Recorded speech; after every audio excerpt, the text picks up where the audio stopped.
How to say incognito history on Google Chrome on Android. If any day any of you are a Google Chrome user and you would like to see your incognito history on Google Chrome on Android but you do not know how to do that, just follow the following steps. Now, after you tap on Chrome's history, now you can see the sites that you visit aren't available in the incognito tab. So again, you have to open the new tab there, and again you have to tap the very same option, that is Chrome, and again // and then Chrome URLs like this.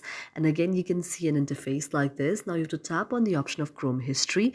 Now after you tap on the Chrome history, now you can see the various kind of history that is on your mobile device, including the incognito tab.